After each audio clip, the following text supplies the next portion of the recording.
Bismillahirrahmanirrahim. Assalamualaikum warahmatullahi wabarakatuh. Innal hamdalillah nahmaduhu wa nasta'inuhu wa nastaghfiruh wa na'udzu billahi min shururi anfusina wa sayyiati a'malina. May yahdihillahu fala mudilla lahu wa may yudlil fala hadiya lahu. وأشهد أن لا إله إلا الله وحده لا شريك له وأشهد أن محمدا عبده ورسوله يا أيها الذين آمنوا اتقوا الله حق تقاته ولا تموتن إلا وأنتم مسلمون يا أيها الناس اتقوا ربكم الذي خلقكم من نفس واحدة وخلق منها زوجها وبث منهما رجالا كثيرا ونساء واتقوا الله الذي تساءلون به والأرحام إن الله كان عليكم رقيبا يا أيها الذين آمنوا اتقوا الله وقولوا قولا سديدا يصلح لكم أعمالكم ويغفر لكم ذنوبكم ومن يطع الله ورسوله فقد فاز فوزا عظيما أما بعد فإن أصدق الحديث كتاب الله وخير الهدي هدي محمد صلى الله عليه وآله وسلم وشر الأمور محدثاتها وكل محدثة بدعة wa kullu bid'atin dhalalah wa kullu dhalalatin finnar. Hadirin jamaah Masjid Pusdai Bandung, juga para pendengar Radio Roja Bandung di mana saja Anda berada. Alhamdulillah, pagi menjelang siang sekarang ini kita kembali berjumpa untuk membahas sebuah tema yang cukup spektakuler, yaitu fenomena akhir zaman. Ini tematik hanya sekali dan membuat bingung pemateri. Kenapa? Fenomena akhir zaman itu banyak, panjang, butuh waktu setahun untuk membahasnya. Itu kalau sepekan sekali. Ini harus dibahas sekali pertemuan, maka dengan mukaddimahnya saja tidak akan cukup. Kenapa demikian dan kenapa fenomena akhir zaman begitu banyak poin yang harus dibahas? Karena yang dimaksud dengan fenomena akhir zaman adalah beberapa peristiwa aneh, nyeleneh yang terjadi menjelang hari kiamat, dan itu banyak poinnya. Yang satu poinnya saja mungkin membutuhkan waktu minimal 1 jam untuk dibahas. Inilah yang membuat kebingungan bagi pemateri, poin mana yang harus dibahas di dalam membahas tema ini. Perlu diketahui bahwa fenomena akhir zaman menceritakan tentang tanda-tanda sudah tuanya zaman, tanda-tanda sudah dekatnya waktu tersebut kepada hari kiamat. Dengan kata lain, membahas fenomena akhir zaman adalah membahas tentang tanda-tanda kiamat. Tanda kiamat ini ada 4 macam. Pertama, tanda kecil yang sudah terjadi dan tidak terjadi lagi. Ini tidak akan kita bahas, karena ini bukan akhir zaman tapi sudah lama berlalu. Kedua, tanda kecil yang sudah terjadi dan masih berlangsung sampai sekarang, masih terjadi. Nah, ini yang akan kita bahas. Ketiga, tanda kecil yang belum terjadi tapi pasti terjadi. Ini belum tentu kita bahas karena waktunya yang tidak cukup. Dan yang terakhir, yang keempat, tanda-tanda besar. Jadi ada tidak 3 tanda kecil, 1 tanda besar. Apa yang dimaksud dengan tanda kecil dan tanda besar? Kalau tanda besar, waktu terjadinya kiamat sudah sangat dekat. Tanda besar itu begitu spektakuler, aneh, tidak rasional, tidak masuk akal, tetapi itu terjadi. Seperti yang nanti kelak akan kita bahas pada pertemuan-pertemuan yang berikutnya, seperti keluarnya Dajjal dengan banyak keanehan yang tidak rasional di dalamnya, turunnya Nabiullah Isa, keluarnya Ya'juj dan Ma'juj, munculnya binatang dari dalam tanah yang tingginya kira-kira 30 hasta, sekitar 12 atau 13 meter, dan dia bisa berbicara kepada manusia. Sampai terakhir nanti matahari terbit dari sebelah barat. Itu disebut tanda besar. Pertama karena dekatnya dengan hari kiamat, yang kedua karena aneh turunnya nyeleneh, tidak rasional, tidak masuk akal, tapi itu terjadi. Nah, adapun tanda kecil disebut kecil karena waktunya yang tidak terlalu dekat kepada kiamat, masih agak jauh dengan terjadinya kiamat, dan tanda kecil ini masih dianggap rasional, wajar, logis, normal, dan realistis. Kita akan berbicara tentang tanda kecil dari hari kiamat yang sudah terjadi dan masih tetap berlangsung sampai sekarang, dan ini ada puluhan, tidak kurang dari 60 tanda-tanda kecil yang sudah terjadi dan masih terjadi. Kita tidak akan membahas seluruhnya karena banyaknya, sedangkan waktu yang tersedia hanya sedikit. Kita mulai dari yang pertama yang sudah kita rasakan. Di antara fenomena akhir zaman yang nanti akan muncul adalah Dhihabus Sholihin, perginya orang-orang soleh. Maksud pergi, meninggal. Pergi meninggalkan alam dunia ini.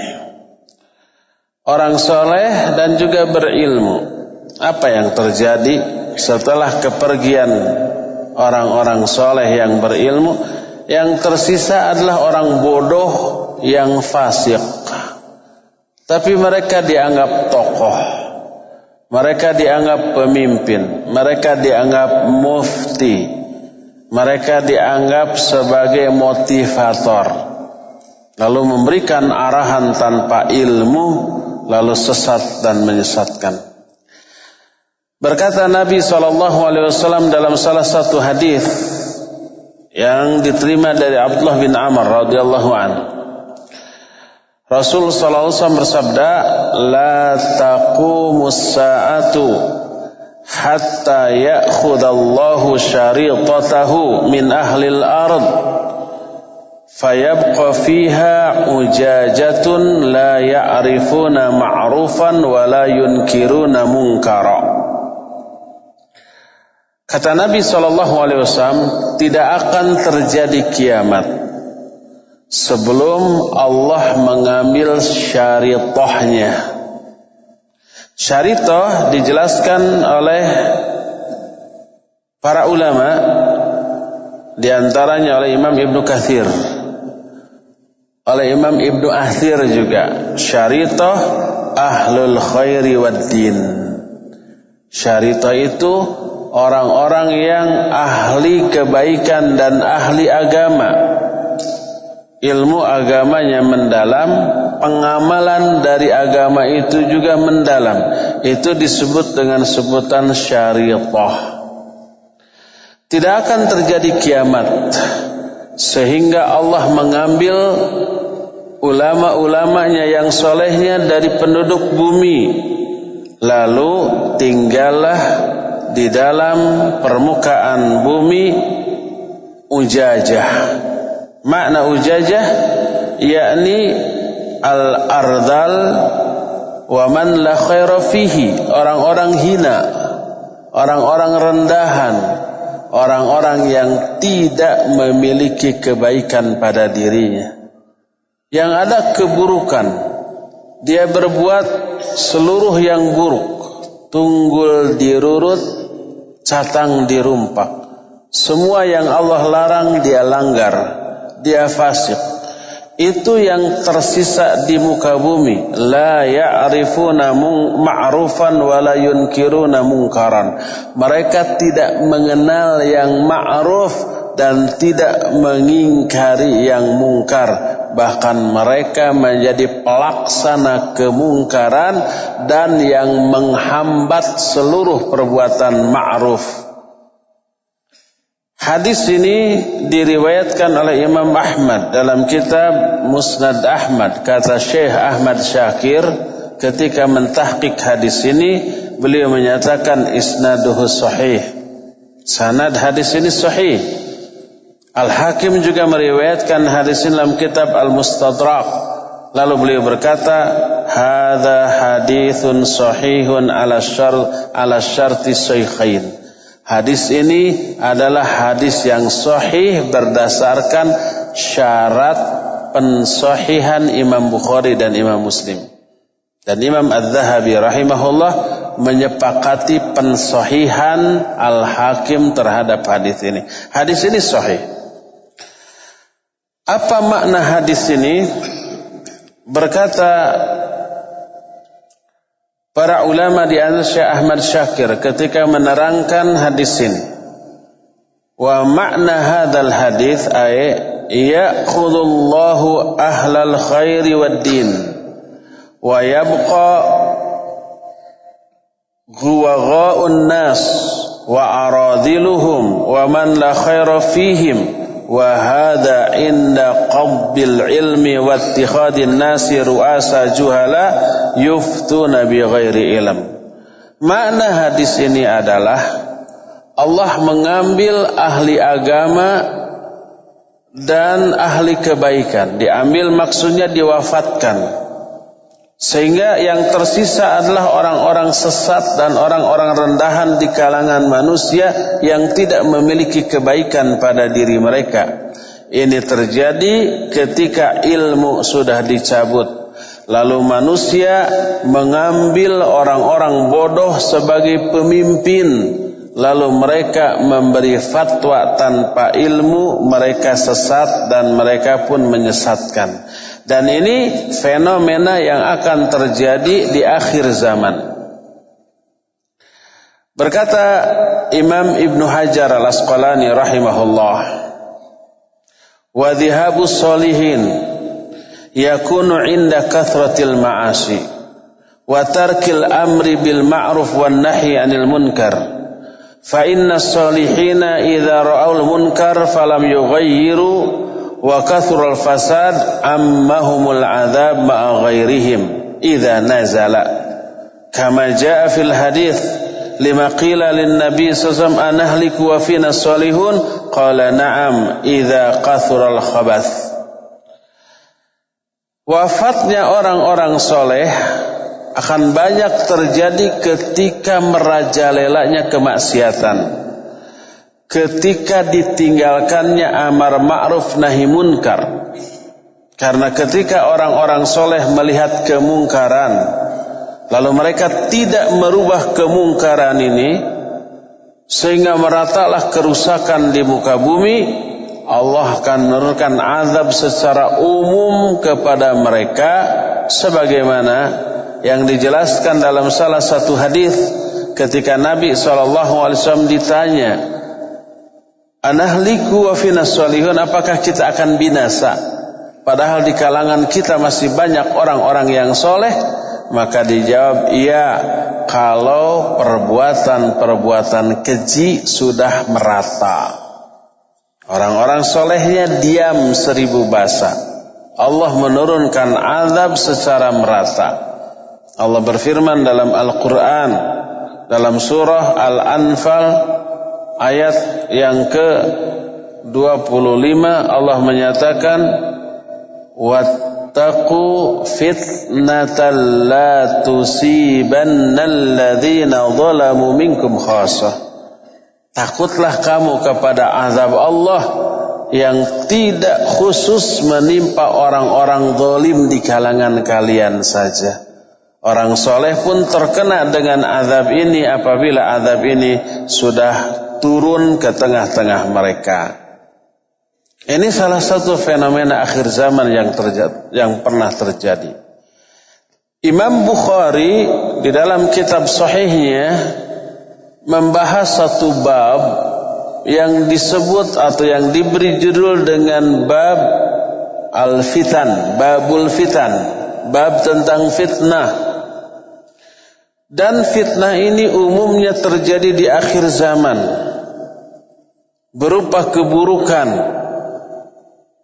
Salah satu di antara jenis fitnah ini, kata beliau, adalah qadbul ulama, dicabutnya nyawa para ulama.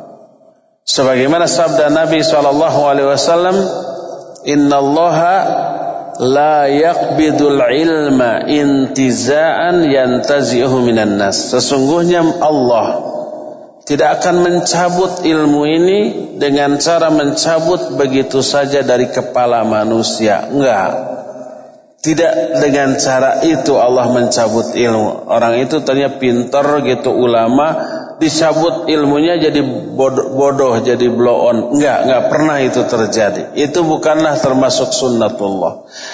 Walakin yaqbiduhu biqadbil ulama. Tapi Allah mengambil ilmu dengan mengambil nyawa para ulama. Para ulamanya diwafatkan. Hatta lam yabqa alim. Sehingga tidak tersisa lagi seorang yang berilmu. Wattakhadhan nasu ru'asa'a juhala. Lalu manusia mengambil orang-orang bodoh menjadi pemimpin. Terus apa yang terjadi? Wasuilu, mereka ditanya. Wa aftau bi ghairi ilm, mereka memberi fatwa tanpa ilmu. Fadallu wa adallu, mereka sesat dan menyesatkan. Ini fenomena akhir zaman yang merata sudah terjadi dan sampai sekarang terjadi. Tidak hanya di negeri yang satu tanpa di negeri yang lain, enggak, tapi merata hampir di seluruh negeri. Inilah fenomena pertama yang terjadi di akhir zaman, dan ini sudah terjadi di zaman kita, di negara kita, ya. Kedua, ini efek dari yang pertama tadi.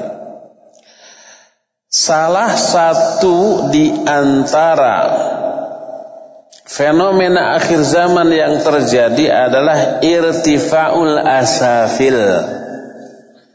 Irtifa'ul asafil itu adalah terangkatnya derajat orang-orang rendah di mata manusia yang awam. Orang rendah dihormati, orang yang hina diagung-agung. Orang yang sebenarnya dia sangat rendah di sisi Allah, tapi dihormat sedemikian rupa oleh manusia. Baik hinanya karena kemaksiatannya, karena kebodohannya tentang agama, karena kedurhakaannya, ya, rendah di mata Allah, tapi dihormat setinggi langit oleh manusia yang awam. Wa min asyratiha irtifa'u asafilin nas an khiyarihim wasti'tharuhum bil umuri dunahum. Fayakunu amrun nas biyadis sufahaim wa aradhilihim wa man la khaira fihim wa hadza inkiasul haqaiq. Ini sudah terjadi pada zaman sekarang. Mungkin termasuk di negara kita. Di antara tanda-tanda kiamat adalah terangkatnya kehormatan manusia-manusia rendah melebihi manusia-manusia yang baiknya. Dan diprioritaskannya kepentingan mereka dalam urusan dunia dibanding yang lainnya. Maka urusan manusia diurus di tangan orang-orang yang bodoh dan rendah dan yang tidak memiliki kebaikan. Lalu terbaliklah seluruh norma kehidupan. Yang baik dianggap buruk, yang buruk dianggap baik, yang jujur dianggap khianat, yang khianat dianggap jujur, yang ahli dianggap bodoh dan bego, yang bodoh dan bego dianggap ahli. Maka terbaliklah seluruh urusan. Dan ini akan terjadi menjelang hari kiamat. Oleh karena itulah, maka dalam salah satu hadis Nabi SAW bersabda. Hadis ini sahih diriwayatkan oleh Imam Bukhari. Diterima dari Hudzaifah al-Yamani radhiyallahu anhu. Anna Nabiyya sallallahu alaihi wasallam qala li ahli Najran la ab'athanna ilaikum rajulan aminan haqqa amin fastasrafaha laha ashabun Nabi sallallahu alaihi wasallam faba'atha Aba Ubaidah. Di zaman Nabi sallallahu alaihi wasallam, orang yang diberikan urusan mengurus umat adalah orang terbaik agamanya. Orang yang paling tinggi kadar ketakwaannya. Sebagaimana sabda Nabi SAW, aku akan utus kepada kalian seorang laki-laki yang amin dengan sebenar-benarnya. Amin itu yang jujur, yang amanah. Lalu orang-orang ini pun mendiskusikan siapa orang terbaik di kalangan mereka. Semuanya sepakat manusia yang paling amanah di komunitas mereka adalah Abu Ubaidah. Mereka menunggu keputusan Nabi SAW. Siapa orang yang dipilih oleh Nabi SAW? Ternyata dugaan mereka tidak meleset. Nabi SAW ternyata mengutus Abu Ubaidah radhiyallahu anhu. Yang dipilih yang terbaik dari aspek agamanya. Karena agama mengatur seluruh kebaikan. Laksanakan perintah agama, Quran dan Sunnah tentang urusan dunia, maka seluruh urusan dunia akan baik. Al-Quran dan As-Sunnah menyuruh orang untuk jujur, dia akan jujur. Al-Quran dan As-Sunnah menyuruh untuk tegas, dia akan tegas. Al-Quran dan As-Sunnah menyuruh untuk giat, tidak malas tapi rajin, dia akan giat dan akan rajin. Al-Quran dan As-Sunnah memerintahkan untuk memberi kepedulian kepada semua orang, dia akan berikan kepedulian. Tinggal laksanakan saja nas Al-Quran dan As-Sunnah tentang kepemimpinan, dia akan langsung jalan. Oleh karena itu siapapun manusianya yang memahami agama dan mengaplikasikannya, ketika dia diberikan amanah, dia akan melaksanakan amanah itu sesuai dengan tuntunan Al-Quran dan As-Sunnah. Tapi kemudian di saat zaman berubah, iman manusia yang tadinya kuat menjadi lemah. Semangat bermaksiat yang tadinya terbelenggu menjadi bebas. Orang pun kemudian mengalami perubahan dalam menetapkan kriteria orang yang akan memimpin mereka. Tidak lagi dilihat dari aspek agamanya, tapi dilihat kalau dia jadi pemimpin, apakah akan menguntungkan saya atau tidak. Tidak dilihat baik tidaknya, jujur tidaknya, amanah atau tidaknya. Akhirnya yang jujur dianggap dusta, yang khianat dianggap amanah, yang amanah dianggap khianat, dan yang berbicara tentang urusan umum bukan orang-orang ahli tapi orang-orang bodoh, karena jabatannya mengharuskan dia berbicara. Berkata Nabi SAW dalam hadis riwayat Imam Ahmad dalam kitab Musnadnya, bahwa Nabi SAW bersabda, innaha sata'ti 'alan nasi sanawat khada'at yusaddaqu fiha al-kadhib wa yukadzabu fiha as-sadiq wa yu'tamanu fiha al-kha'in wa yukhawwanu fiha al-amin wa yantiqu fiha ar-ruwaybidah. Qila wa ma ar-ruwaybidah? Qala as-safih yatakallamu fi amril 'amah. Kata Nabi SAW, sesungguhnya akan datang kepada manusia tahun-tahun yang penuh tipu daya. Di tahun itu orang yang dusta dianggap jujur, dan orang yang jujur dianggap pendusta. Orang yang amanah dianggap khianat, dan orang yang khianat dianggap amanah. Pada zaman itu banyak berbicara ruwaybidah. Ruwaybidah bahasa Arab. Tapi para sahabat kurang faham apa makna dari ruwaybidah. Bertanyalah mereka, wa ma ruwaybidah ya Rasulullah? Apa ruwaybidah itu ya Rasulullah? Dijawab, as-safih. As-safih ini orang bodoh, lebih bodoh daripada jahil. Jahil bodoh. Tapi kalau kadar kebodohannya lebih pekat, lebih parah, disebut safih.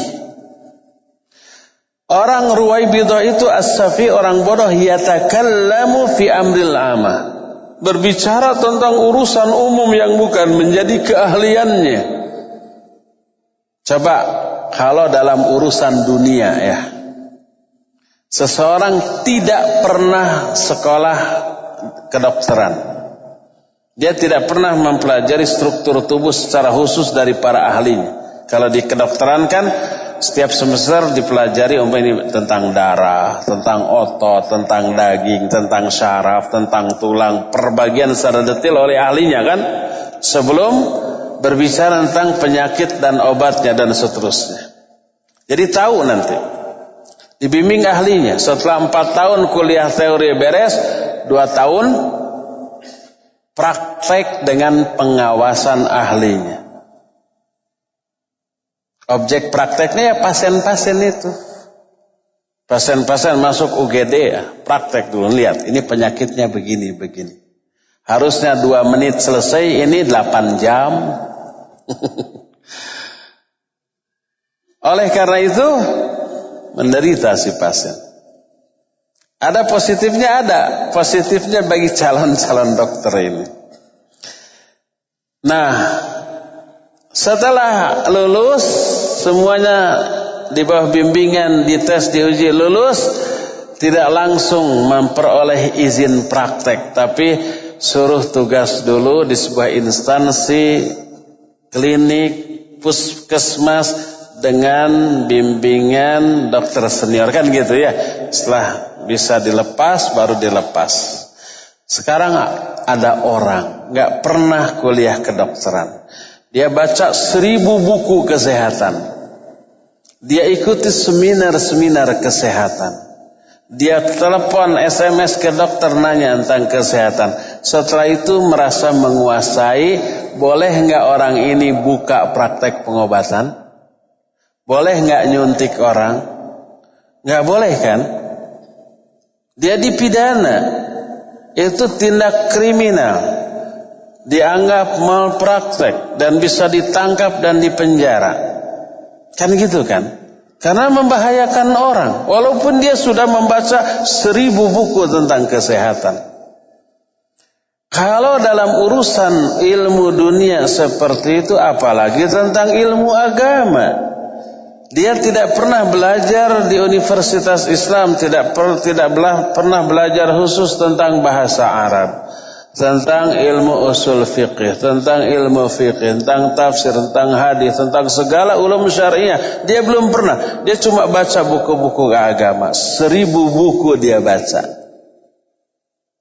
Tapi orang tidak mempermasalahkan, setelah itu dia praktek ngajar, ceramah, kesana kemari membuka konsultasi syariah. Ini lebih berbahaya daripada dokter gadungan tadi.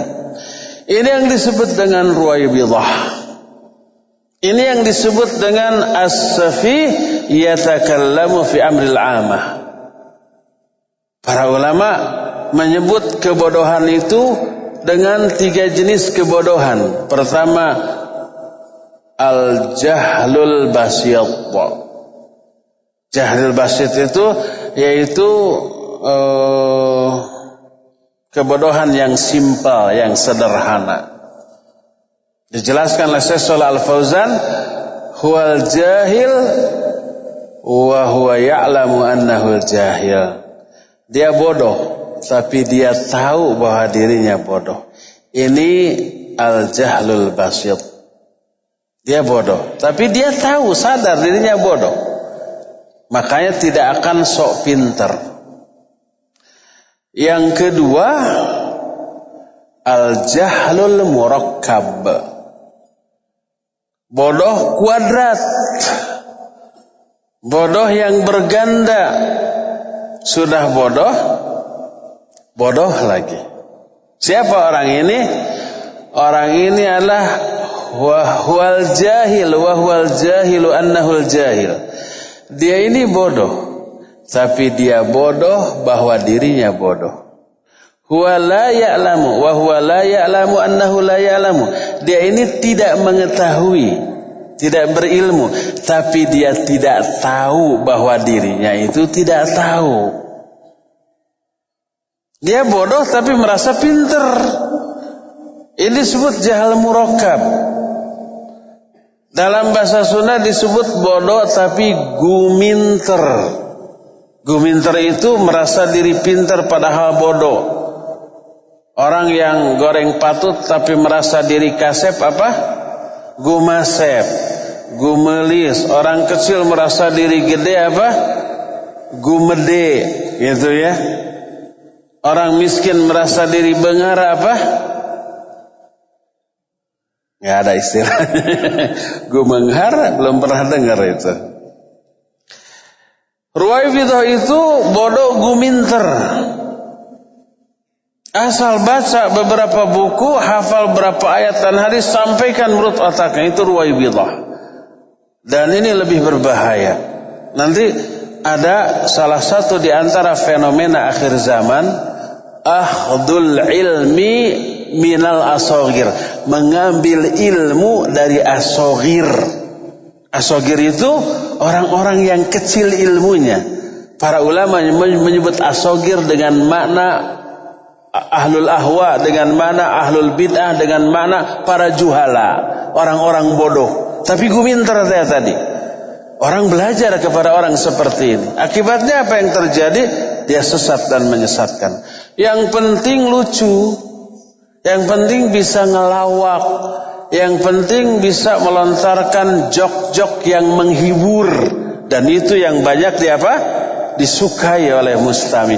Gak peduli isinya benar ataupun salah. Ini termasuk di antara ruwaibidah dan ini termasuk fenomena akhir zaman. Dalam salah satu hadis Jibril yang panjang, disebutkan ketika Jibril datang lalu bertanya tentang apa? Islam, iman, ihsan dan kiamat. Dijawab apa tidak Islam, iman, ihsan? Dijawab. Tentang kiamat dijawab enggak? Dijawab, tapi jawabannya enggak tahu. mal mas'ulu anha bi'alama minas sa'il. Yang ditanya tidak lebih tahu daripada yang bertanya. Wa akhbirni an amaratiha. Kalau begitu terangkan kepadaku tanda-tandanya, tanda kiamat. Nah, dalam salah satu lafaz berkata Rasul sallallahu alaihi wasallam, walakin sauhadditsuka an asyratiha. Aku tidak tahu kapan kiamat terjadi, tapi aku akan beritahukan kepada kamu tanda-tandanya. Salah satu di antara tandanya adalah wa idza kanatil urat al-hufat ru'usan nas fadzaka min asyratiha. Kata Nabi sallallahu alaihi wasallam, akan tapi kalau ada orang yang urat dan hufat. Urat itu orang yang telanjang dadana ngan di kolor hungkul. Hufat itu orang yang tidak bersendal, tidak berkaos kaki alias nyeker kamana-mana teh. Bayangkan kemana-mana nyeker dalam arti tidak pakai sendal, tidak pakai sepatu. Terus telanjang badannya hanya di kolor hungkul. Orang itu keadaannya dijelaskan oleh Nabi SAW yang mengisyaratkan pertama bodoh, kedua miskin. Ya miskin ya bodoh. Dan tergambar dalam penampilannya telanjang dada, cuma pakai kolor dan tidak pakai sendal-sendal acan. Tapi dia menjadi pemimpin manusia. Fadzaka min asyratiha, itulah tanda kiamat. Hadis ini sahih diriwayatkan oleh Imam Muslim dalam kitab Sahih Muslim dengan sanad yang sahih. Umar ibn Khattab radhiyallahu an meriwayatkan sebuah hadis bahwa Rasul sallallahu alaihi wasallam bersabda, min asyratis saah ay yaghliba 'ala dunya Luka ibnu Luka fa khairun nas yawma idzin mu'minun baina karimain. Kata Nabi SAW, di antara tanda-tanda kiamat adalah dunia dikuasai oleh Luka bin Luka. Luka bahasa Arab bukan bahasa Indonesia. Apa makna Luka bin Luka? Dijelaskan di antara Imam Ibnu Katsir dalam kitab An-Nihayah. Juga diterangkan dalam kitab Gharaibul Hadits. Luka indal Arabi al-abdu, thumma istu'mila fil hamqi wadh-dhammi wa huwa al-lamim, wa qad yutlaqu 'ala as-saghir. Fa in utliqa 'alal kabir urida bihi saghirul ilmi wal aqal. Luka menurut bahasa Arab maknanya adalah hamba sahaya. Kemudian luka ini dipergunakan untuk menjadi istilah untuk orang yang bodoh dan tercela. Seringkali ditujukan kepada anak kecil, balita yang belum faham apa-apa. Anak balita sering disebut dengan sebutan luka karena kebodohan yang mereka miliki. Bila kata-kata luka ini ditujukan kepada orang yang sudah dewasa, maka maknanya adalah orang dewasa yang bodoh dan lemah ilmu dan akalnya. Perkataan Nabi SAW, di antara tanda kiamat adalah urusan dunia dikuasai oleh orang bodoh. Yang dimaksud dengan orang bodoh adalah bodoh tentang agama.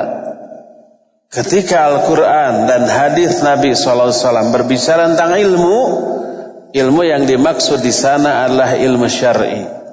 Ketika Al-Quran dan As-Sunnah berbicara tentang kebodohan, maka kebodohan yang dimaksudlah bodoh tentang agama. Walaupun dia bergelar profesor doktor di bidang sains, di bidang teknologi, dia bisa membuat peralatan yang super canggih yang sangat dibutuhkan oleh manusia.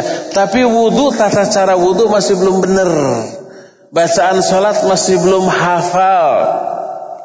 Orang ini disebut dengan sebutan luka bin luka. Orang bodoh, putra orang yang bodoh.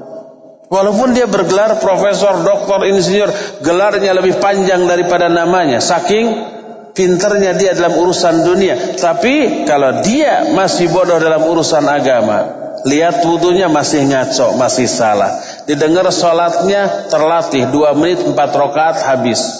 Selesai. Apa yang dibaca? Duka dati apal. Dia bergelar profesor doktor di bidang sains, di bidang teknologi, di bidang ilmu-ilmu umum. Tapi cara wudu, cara sholat nggak tahu. Dia luka bin luka. Kata Nabi SAW, min asyratis sa'ah. Di antara tanda kiamatlah ayyagliba ala dunya luka bin luka. Dunia akan dikuasai oleh orang-orang bodoh. Fa khairun nasi yaumaidin mu'minun baina karimain. Sebaik-baik manusia pada zaman itu adalah seorang mukmin yang berada di antara 2 kemuliaan. Hadis ini diriwayatkan oleh Imam At-Tabrani dalam kitab Al-Awsat dengan 2 jalan atau 2 sanad. Sebagaimana Imam Ibn Hajar Al-Haythami dalam kitab Majma'uz Zawaid menyatakan bahwa hadis ini diriwayatkan Imam At-Tabrani dalam kitab Al-Awsat dengan sanad yang hasan. Dalam kitab Sahih Bukhari ini selaras dengan hadis yang tadi disebutkan idza usnidal amru ila ghairi ahli fantadiris sa'ah. Kalau urusan diserahkan bukan kepada ahlinya, maka tunggulah saat tibanya kiamat.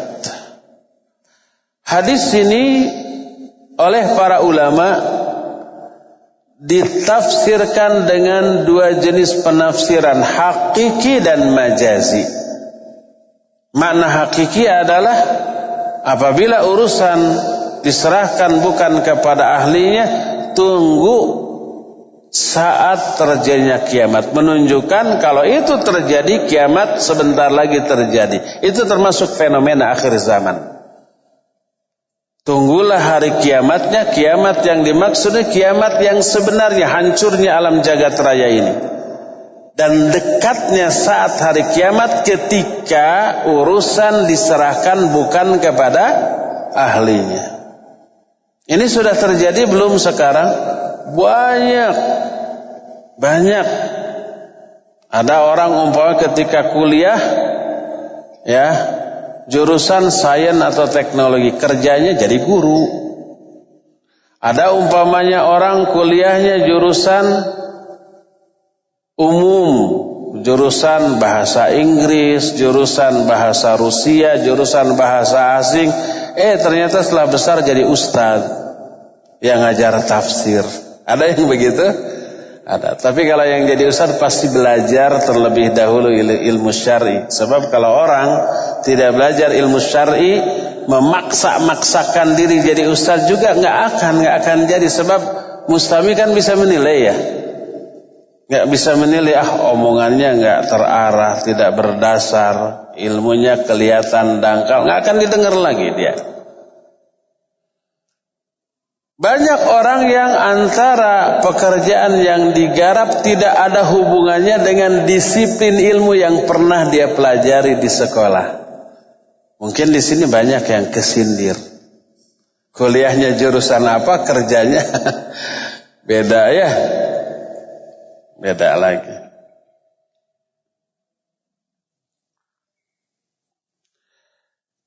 Itu mana pertama. Mana kedua, apabila urusan diserahkan bukan kepada ahlinya, tunggu as-sa'ah. As-sa'ah yang dimaksud tunggu kehancuran urusan tersebut. Ini makna majazi. Yang dimaksud as-sa'ah di sana bukan kiamat, tapi kehancuran urusan yang sedang ditangani yang bukan oleh ahlinya tersebut. Dan para ulama menyatakan makna yang pertama adhar, lebih jelas, lebih gamblang. Dan ini termasuk salah satu fenomena akhir zaman yang terjadi. Salah satu fenomena yang pasti terjadi menjelang kiamat adalah urusan diserahkan bukan kepada ahlinya. Yang paling parah adalah menyerahkan urusan agama bukan kepada ahlinya. Seseorang yang tidak memiliki background pendidikan agama, tidak menguasai bahasa Arab, tidak pernah belajar mustalahul hadis, belajar tafsir, belajar fiqih dan yang lain-lain, kemudian dia jadi ustaz. Hanya karena hafal 1-2 ayat, hanya karena dia sudah baca 100 buku agama, terus dia menjadi konsultan agama, menjadi penceramah, menjadi pengajar. Itu sama dengan orang yang baca 100 buku kedokteran lalu dia praktek mengobati. Itu kriminal itu. Bisa dipidana yang seperti itu ya. Kemudian hadis lain yang diterima dari Abu Hurairah radhiyallahu anhu dengan sanad yang sahih, diriwayatkan oleh Imam At-Tabrani dalam kitab Al-Awsat. Rasul sallallahu alaihi wasallam bersabda, "Min asyratis sa'ah ay ya'luwa at-tuhud al-wu'ul." Di antara tanda kiamat adalah meningkatnya at-tuhud al-wu'ul. Ini bahasa yang dianggap asing, termasuk bagi orang Arab itu sendiri. Ditanya oleh orang lain, "Akadzalika ya Abdullah bin Mas'ud sami'tahu min hibni?" Begitukah wahai Abdullah bin Mas'ud yang engkau dengar dari Rasul sallallahu alaihi wasallam bahwa salah satu di antara tanda kiamat itu adalah berkuasanya at-tuhud wal wu'ul. Berkata Imam Ibnu Hajar Al-Haythami, at-tuhudul wu'ul maknanya adalah orang-orang yang bodoh dan rendah. Status sosialnya rendah, juga bodoh, tapi dia berkuasa. Begitukah yang kau dengar wahai Abdullah bin Mas'ud dari Rasul SAW? Itu pertanyaan Abu Hurairah radhiyallahu anhu. Menjawablah Abdullah bin Mas'ud, "Na'am wa rabbil Ka'bah." Iya, demi Rabbnya Ka'bah. Siapa Rabb Ka'bah? Allah Azza wa Jalla. Ya, boleh enggak bersumpah dengan demi Rabb Ka'bah? Boleh. Boleh enggak bersumpah dengan demi Ka'bah? Tidak boleh, karena Ka'bah adalah makhluk. Kalau demi Rabb Ka'bah berarti demi Allah Azza wa Jalla. Na'am wa rabbil Ka'bah. Iya, demi Rabb Ka'bah, demi Allah Azza wa Jalla. Qulna, lalu kami bertanya, wa mat tuhud? Apakah yang dimaksud dengan tuhud? Dijawab, fusulur rijal wa ahlul buyut al-ghamidah yurfa'una fawqa salihihim wal wu'ul ahlul buyut as-salihah. Dia menjawab yang dimaksud tuhud adalah orang-orang yang fusul. Makna fusul adalah orang-orang yang berada di rumah. Kata orang Sunda, kurung batok, jarang keluar rumah. Ulu kutek didinya keneh we. Menunjukkan dia tidak pernah belajar keluar. Dia tidak pernah mengambil faidah ilmu dari para ulama. Karena ilmu wajib dicari. Tak ada satupun ulama kecuali mereka pasti pernah mengadakan perjalanan jauh yang memakan waktu yang lama untuk mengambil ilmu. Siapa orang yang tidak pernah merasakan pahit getirnya melakukan safar ketika mencari ilmu, dia tidak akan mampu mereguk manisnya ilmu di saat hari tuanya. Semua ulama pasti safar sejak kecil. Untuk apa? Mengambil ilmu dari orang-orang yang berilmu di daerah lain. Pertama dari yang dekat dulu. Yang dekat ilmunya sudah, dia pergi keluar mengambil ilmu yang belum dipelajari, yang tidak ada di tempat kota dia berasal. Terus begitu. Nah sekarang ada orang yang diam di rumah, kurung batok, ulu kutek. Dia tidak pernah belajar untuk mencari ilmu keluar. Maka ini mencerminkan kebodohan dia. Itu yang dimaksud dengan apa? Tuhud. Dia fusulur rijal, orang yang hanya berdiam diri di rumah, yurfa'una fawqa salihihim. Tapi mereka diangkat, dimuliakan, melebihi dimuliakannya orang-orang soleh yang berilmu. Dia diangkat, dimuliakan, melebihi kemuliaan para ulama. Itulah yang dimaksud dengan at-tuhud al-wu'ul. Dia bodoh tentang ilmu agama, tapi dimuliakan melebihi dimuliakannya para ulama. Dia berbicara satu kalimat tentang Islam, jauh akan lebih didengar dan dituruti daripada 1000 kalimat ucapan para ulama tentang Islam. Karena apa tadi? Karena terbaliknya barometer penilaian manusia. Asal bergelar profesor, doktor, entah di bidang apa, bicara tentang Islam sekata lebih diturut daripada ustadz atau ulama ya yang berbicara tentang Islam 1000 kata. Ustadz ini tidak bergelar profesor, doktor, tapi dia ahli dalam masalah agama. Yang itu bergelar profesor, doktor di bidang ilmu sains. Siapa yang lebih didengar oleh orang? Itu yang profesor, doktor tuh. Walaupun bidangnya nggak ada kaitan dengan agama, kan gitu.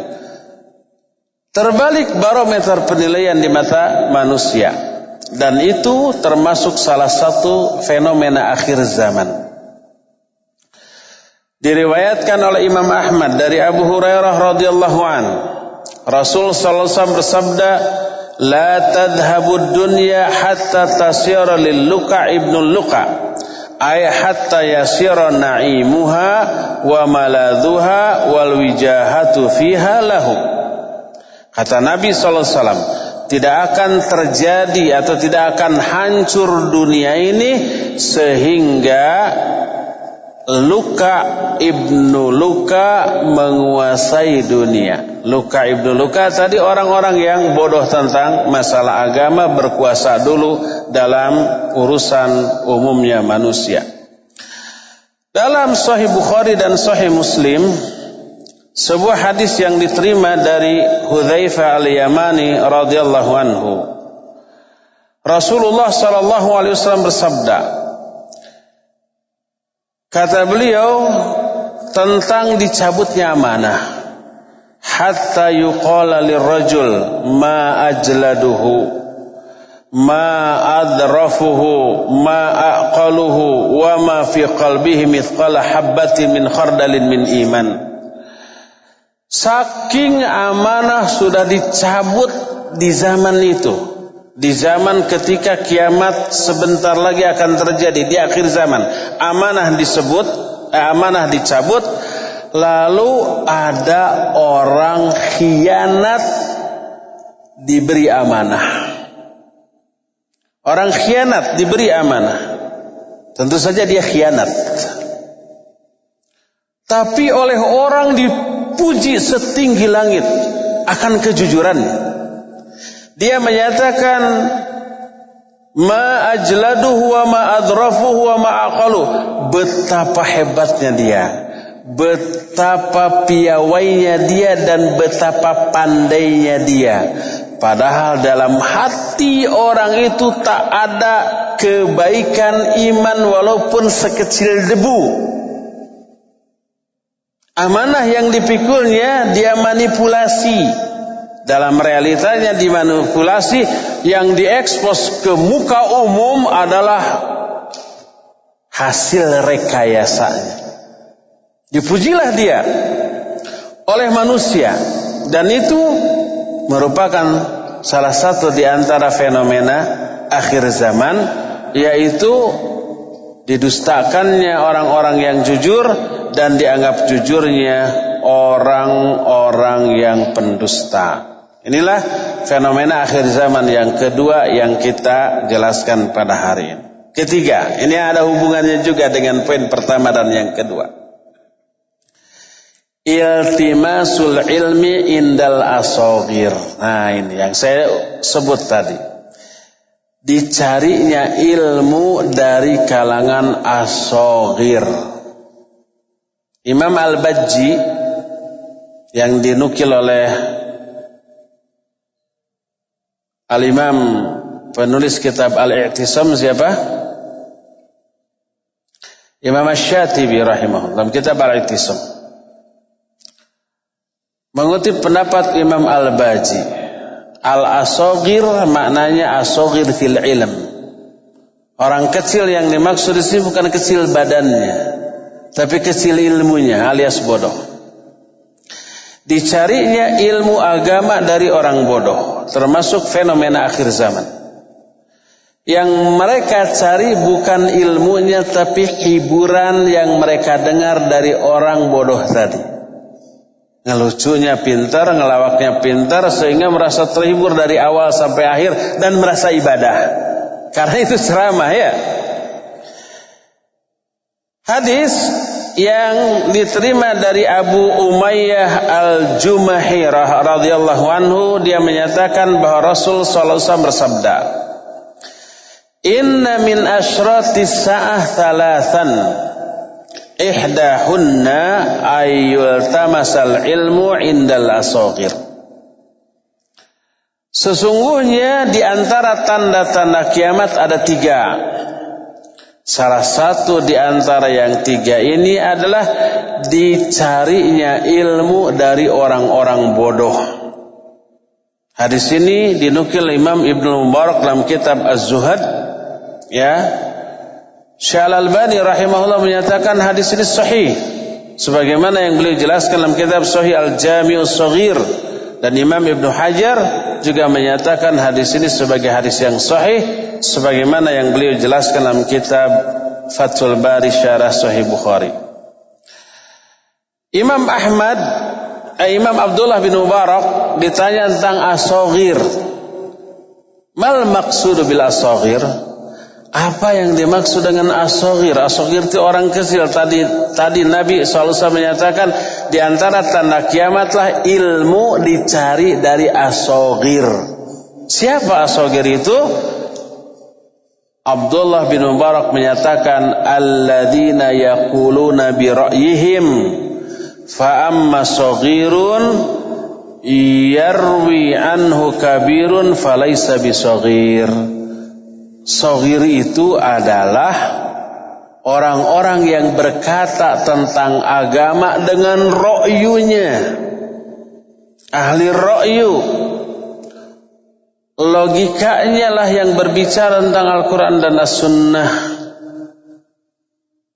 Itu yang disebut dengan as-saghir. Adapun anak kecil tapi berilmu sehingga orang-orang dewasa banyak mengambil ilmu dari ini, maka dia bukanlah saghir. Jadi yang dimaksud ilmu dicari dari orang-orang kecil bukan kecil dari segi umur dan badannya, sebab amat sangat banyak anak-anak yang masih kecil tapi sudah mengajar. Tahu nggak umpamanya Hisham bin Amr, usia 12 tahun sudah mengajar.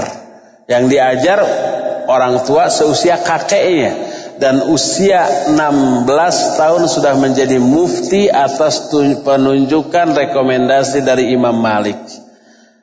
Sejak kapan beliau belajar? Sejak usia 6 tahun. 6 tahun belajar. Hanya setengah tahun sudah hafal Quran. Hanya 1 tahun setelah itu sudah hafal kitab Al-Muwatta Imam Malik.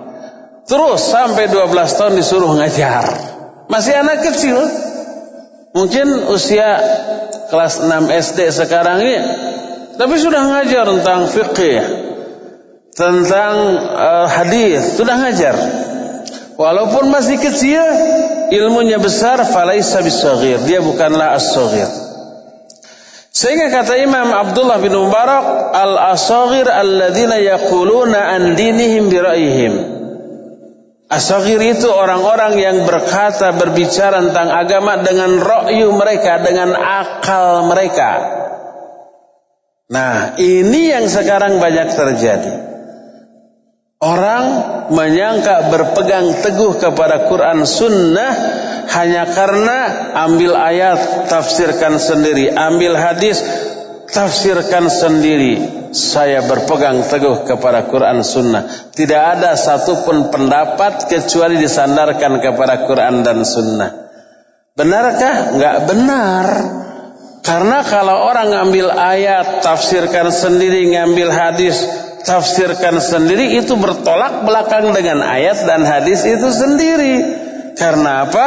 Al-Quran dan hadis mewajibkan kita berbicara Al-Quran Sunnah dengan merujuk kepada ahlinya, para ulama, bukan mengotak-atik dengan otak dan ra'yunya. Allah berfirman, fas'alu ahla dzikri in kuntum la ta'lamun, tanya ke ahlinya kalau kalian tidak tahu. Sama saja dengan umpamanya kita punya otak, punya akal, ya. Kita sakit, boleh nggak kita mengobati diri sendiri dengan ra'yu kita, dengan akal kita, yang akal dan ra'yu kita tidak diisi oleh ilmu tentang kesehatan, ilmu tentang kedokteran? Bisa enggak? Bisa, tapi malah tambah parah. Atau petunjuk ahli kesehatan seperti dokter difahami oleh akalnya yang bodoh. Saya pernah berikan contoh, nggak apa-apa diulang ya. Sebab ini nyata, real. Ada seseorang, dia punya borok di kaki. Jiih nggak ada terjemahannya. Ji itu borok itu basah-basah. Semakin lama digarukkan gatal. Kalau malam nggak kerasa, tiba-tiba tambah parah. Akhirnya ke dokter. Si dokter karena melihat jiih begitu, tidak memberi salep tapi memberi pil. Ini pil 3 kali sehari minum. Setelah habis, kalau nggak sembuh datang lagi. Pulang. Dia mikir, kok borok dikasih pil? Dia mikir, apa hubungannya pil ini dengan borok di kaki? Diminum, oh mungkin diminum zat-zat yang dibutuhkan disalurkan oleh tubuh ke boroknya. Pertama pahit. Kedua, disalurkan kan nggak fokus tapi melebar ke semua bagian anggota tubuh. Yang ketiga lama, dari mulai ditelan sampai ke borok itu lama kan? Lebih baik sudah saja si pil itu digerus terus dipurulukan karena borokna. Menurut dia itu rasional, masuk akal kan? Tidak masuk akal. Tapi menurut dia masuk akal. Kan nanti kesini-sini juga lebih baik langsungnya dipurulukan katanya. Akhirnya sehari 3 kali digerus dipurulukan. Apa yang terjadi? Tambah jiih. Nggak sembuh. Menurut dia masuk akal. Setelah habis obatnya nggak sembuh, malah tambah parah, datang lagi ke dokter. Kata dokter, obatnya habis. Berapa kali sehari? 3 kali. Bingung dokter, nah hati cager. Ya, mohon dok, tapi dipurulukan gitu. Balagog. Bukan begitu cara kerja obat ini. Jadi logika dan ra'yu orang bodoh seringkali salah. Dia gagal faham terhadap petunjuk dokter. Dokter memberi petunjuk begini dengan maksud demikian, dia memahami dengan maksud yang lain lagi, nggak nyambung. Saya kan pernah ceritakan juga tentang seseorang yang berjalan di tengah jalan, kemudian hujan besar. Orang-orang berlarian, mencari tempat yang teduh. Dia anteng aja jalan kaki sampai basah kuyup. Orang-orang teriak, lari dong, ini kan hujan besar. Jawabnya apa? Memangnya kalau saya lari hujannya berhenti? Dia gagal faham. Disangkanya orang-orang menyebut dia lari itu, dia fahami lari itu bisa menghentikan hujan. Padahal lari itu tujuannya apa? Agar tidak basah, cepat ke tempat yang teduh gitu maksudnya. Tapi dia memahami lari itu untuk menghentikan hujan, dan itu nggak dia terima. Memangnya kalau saya lari hujannya berhenti? Ternyambung, dah bodoh saya. Sama dengan orang yang borok dikasih pel, bukannya diminum dipurulukan. Ternyambung. Menurut dia masuk akal. Begitu juga orang yang memahami Quran Sunnah dengan akal dengan royu. Akal dan royu bukan alat untuk memahami Quran Sunnah. Alat untuk memahami Quran Sunnah ilmu syar'i. Sama umpamanya kita ada HP, kita bisa bicara, bisa lihat orangnya di sini dari kejauhan. Sok otak kita, akal kita bisa menerangkan? Enggak. Artinya akal dan otak bukan alat untuk menerangkan teknologi komunikasi. Lalu apa alatnya? Ilmu tentang IT. Ilmu tentang teknologi komunikasi itu kuliah di informatika. Bukan sekedar bisa menerangkan, malah bisa bikin HP-nya. Kan gitu ya? Padahal kita punya akal, punya otak. Tapi kenapa akal dan otak kita tidak bisa menjelaskan bagaimana cara HP bekerja sehingga bisa ngomong, bisa lihat wajah orang dari kejauhan? Akal dan otak bukan alatnya. Alatnya adalah ilmu. Kalau otak kita, akal kita mau memahami, isi dulu dengan ilmu tentang teknologi komunikasi. Al-Quran dan Sunnah nggak boleh diotak-atik oleh akal dan ra'yu. Nabi mengancam, man fassara al-Quran bi ra'yihi aw bima la ya'lamu falyatabawa maq'adahu minan nar. Siapa orang yang menafsirkan Quran dengan ra'yu atau tanpa ilmu, siap-siap menempati tempat duduk dalam neraka. Nah, orang yang memahami al-Islam dengan ra'yu, orang itu as-saghir. Abdullah bin Mubarak menyatakan al-asaghir alladzina yaquluna an dinihim bi ra'yihim. Orang-orang yang berbicara tentang agama mereka dengan ra'yu mereka. Sehingga salah satu di antara fenomena akhir zaman yang pasti akan terjadi adalah orang belajar ilmu agama dari asaghir, maknanya dari orang-orang yang memahami agama ini dengan ra'yunya. Dokter bisa jadi ustadz, insinyur bisa jadi ustadz, politikus bisa jadi ustadz gitu ya. Asal baca Al-Quran terjemahan, asal baca buku terjemahan, sampaikan sudah. Maka itulah as-saghir, dan orang seperti akan diburu oleh manusia untuk diambil ilmunya. Mereka sesat dan menyesatkan. Dalam kesempatan lain Abdullah bin Mubarak ditanya juga apa yang dimaksud dengan as-saghir. Beliau menjawab, atahumul ilmu min qibali as-saghirihim, yakni ahlul bidah. Yang dimaksud fenomena akhir zaman adalah ilmu kepada manusia datang dari arah as-saghir di kalangan mereka. As-saghir yang dimaksud adalah ahlul bid'ah. Orang-orang yang mengajarkan kebidahan dalam agama kemudian diburu untuk diambil ilmunya. Berkata Abdullah bin Mas'ud radhiyallahu anhu, la yazalun nasu bi khairin ma atahumul ilmu min ashabi Muhammadin sallallahu wa min akabirihim, fa idza atahumul ilmu min qibali asaghirihim tafarraqat ahwa'uhum wa halaku. Coba bayangkan, ini sudah terjadi. Manusia akan selalu berada di dalam kebaikan selama ilmu yang datang kepada mereka datang dari para sahabat Nabi dan akabir-akabir mereka. Maksud akabir adalah orang yang besar dalam ilmunya tentang agamanya, pemahaman agamanya benar dan mendalam. Itulah yang disebut dengan akabir. Manusia selalu berada di atas kebaikan selama mereka mencari ilmu dari para ulamanya, dari ahlinya. Fa idza atahumul ilmu min qibali asaghirihim halaku wa tafarraqu ahwa'uhum. Ketika mereka mencari ilmu dari asogir mereka, berpecah belahlah mereka dan binasalah mereka. Ini perkataan Abdullah bin Mas'ud yang dinukil oleh Imam Abdullah bin Mubarak dalam kitab Az-Zuhud, juga dinukil oleh Imam Asy-Syatibi dalam kitab Al-I'tisam seperti yang kita jelaskan tadi. Inilah fenomena akhir zaman yang ketiga. Yang keempat, kelima, keenam dan seterusnya sebulan lagi ya.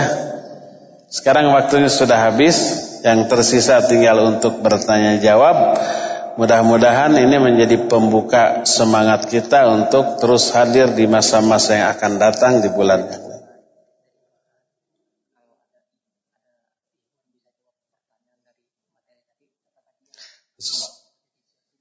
Ahwat berapa orang? Ya. Baik. Ya, ada pengumuman. Di meja saya ada 2 bungkus hadiah. Hadiah ini akan diberikan kepada 2 orang ikhwan yang bisa menjawab pertanyaan saya. Baiknya saya begitu. Kalau saya nanya, saya kasih hadiah. Kalau saya ditanya, nggak ada yang ngasih hadiah. Kira tuh. Saya nggak tahu hadiahnya apa, ini duka mobil atau motor ya? Ya, wallahu a'lam. Lihat aja, dibungkus ya. 2 ikhwan, 2 akhwat. Akhwat ada di sana, hadiahnya ikhwan di sini. Ayo nu kabita, siapa yang mau hadiah ini cung dulu? Ayo. Mobil ini kayak sedan. Kayaknya ini rumah nih. Ya, 1 lagi siapa? Siapa namanya? Arif, UJ dan Arif. Sudah ada 2, cuma 2. Kecuali kalau ada yang salah boleh ya. UJ dulu, Ustadz Jenny. Pertanyaannya, sebutkan 3 saja di antara fenomena akhir zaman. Gampang kan? Ayo UJ, 1. Dhihabus sholihin. Apa artinya dhihabus sholihin teh? Hilangnya para sholihin, wafatnya. 2. Irtifaul asafil naon eta teh hartosna.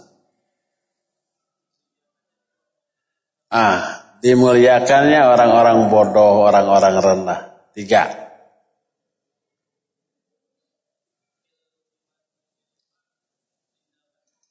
Iltimasul ilmi indal asogir. Naon eta teh? Ilmu dicari dari orang-orang asogir, orang bodoh. 4.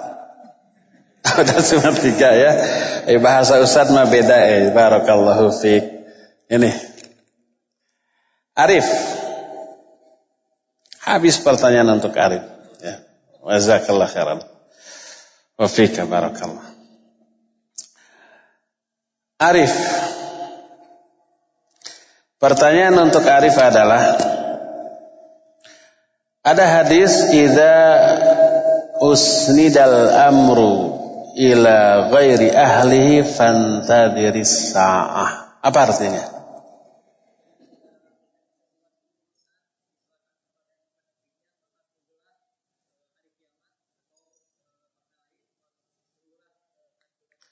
Bila urusan diserahkan bukan kepada ahlinya, tunggulah datangnya kiamat atau tunggulah kehancuran urusan itu. Baik, barakallahu fiik.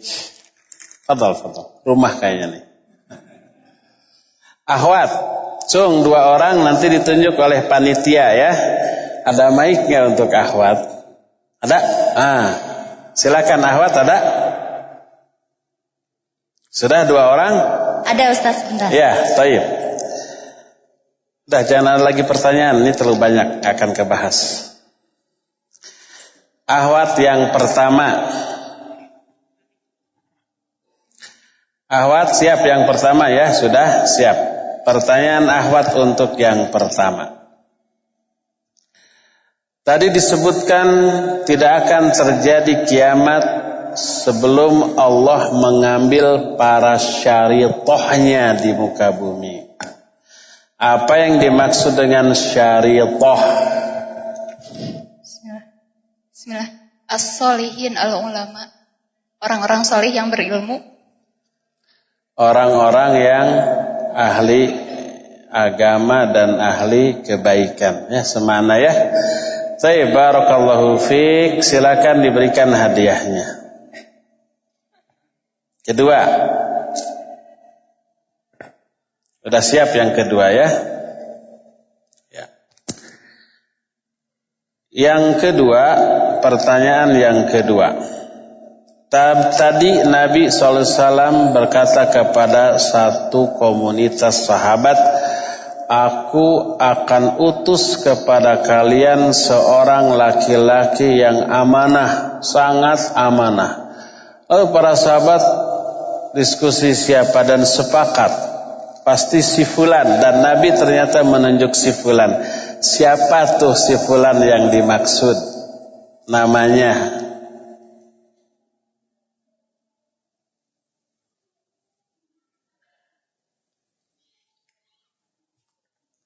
Abu Ubaidah. Abu Haidar? Abu Ubaidah.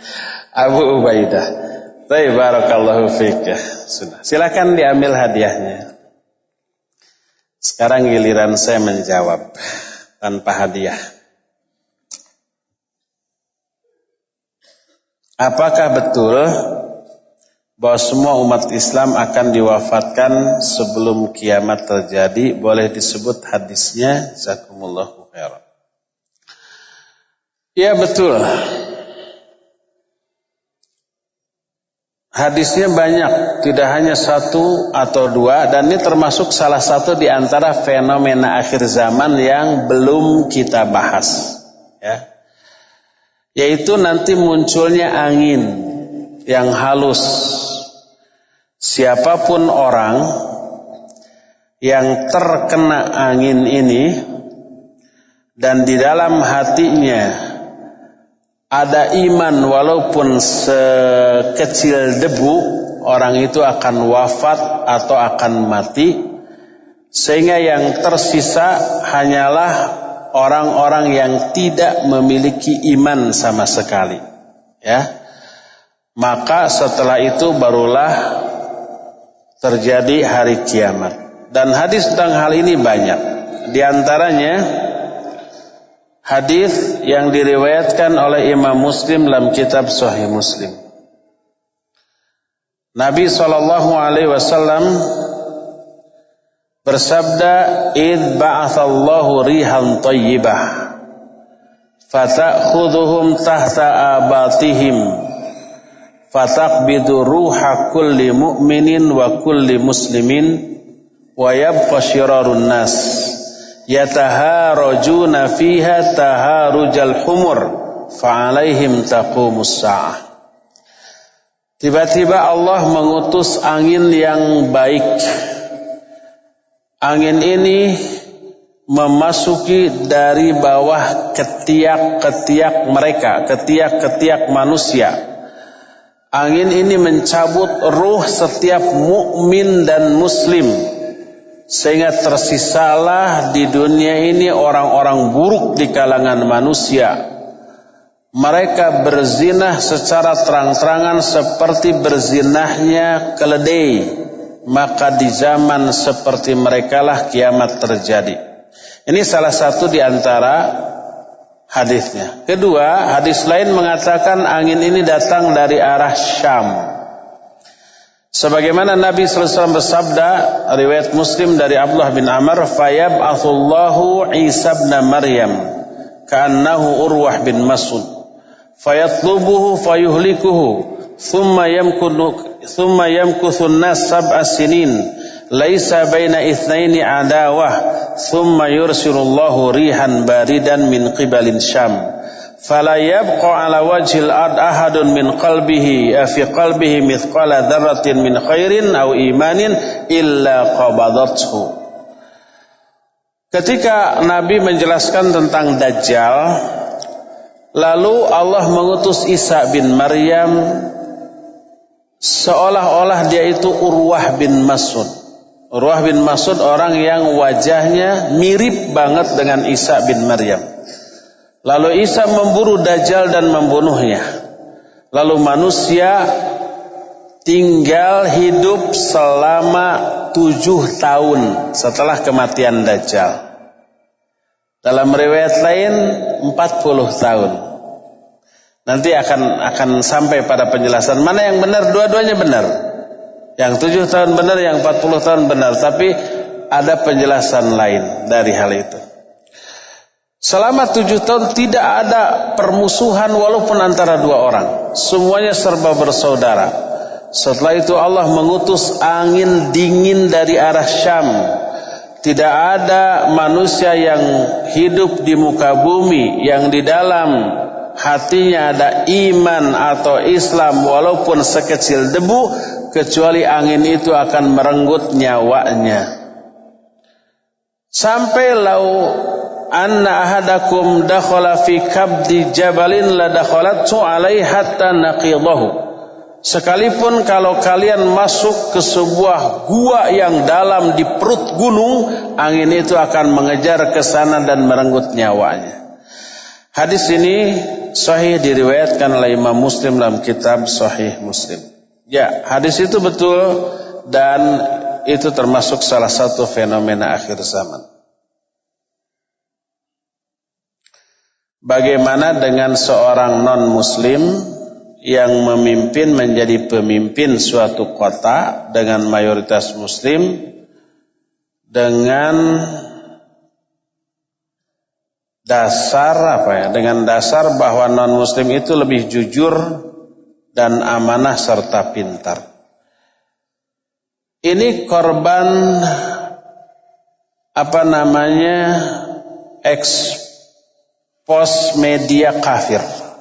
Dikesankan kalau pemimpin kafir jujur, amanah dan pintar mampu. Dikesankan kalau muslim pasti korup. Padahal kafir yang korup jauh lebih banyak daripada muslim yang korup. Muslim yang jujur dan amanah jauh lebih banyak daripada pemimpin kafir yang jujur dan amanah. Ya, itu yang pertama. Kedua, yang dimaksud kafir tapi tidak korup, maksudnya korupsinya tidak diekspos.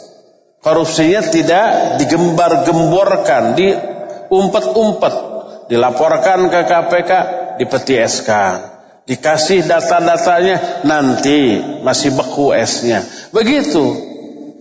Jadi tidak ada umpamanya pemimpin kafir yang tidak korup, kecuali itu hanyalah sebuah rekayasa untuk menggiring opini publik. Sehingga kalau ada calon pemimpin muslim dikesankan pasti korupsi. Nah, kalau tidak mau korupsi, jangan yang muslim ini, yang kafir nih jujur. Oleh karena itu kita stop perkataan seperti itu. Lebih baik pemimpin kafir tidak korup daripada pemimpin muslim yang korup. Itu harus kita hapus dan kita ekspos segencar mungkin bahwa lebih baik pemimpin muslim yang jujur daripada pemimpin kafir yang korup. Itu saja, ya.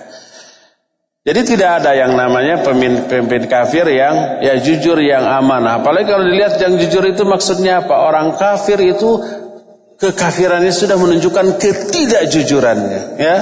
Kekafirannya sudah menunjukkan ketidakjujurannya. Nanti di Al-Ukhwah ketika kita membahas amalan hati, yang salah satu yang dibahaslah jujur. Apa mana jujur? Ini ada 6 macam, itu kita akan ungkit. Semua orang kafir, orang musyrik, ahlul bid'ah, ahlul maksiat, itu orang-orang yang tidak jujur. Nanti kita akan bahas pada waktunya. Ustaz. Ya. Halo. Ada penelpon Ustaz.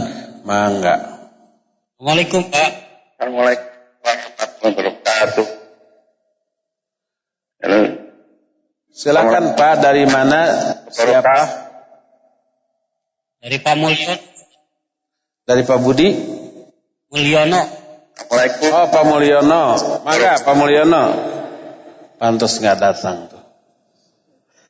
Assalamualaikum. Waalaikumsalam warahmatullah.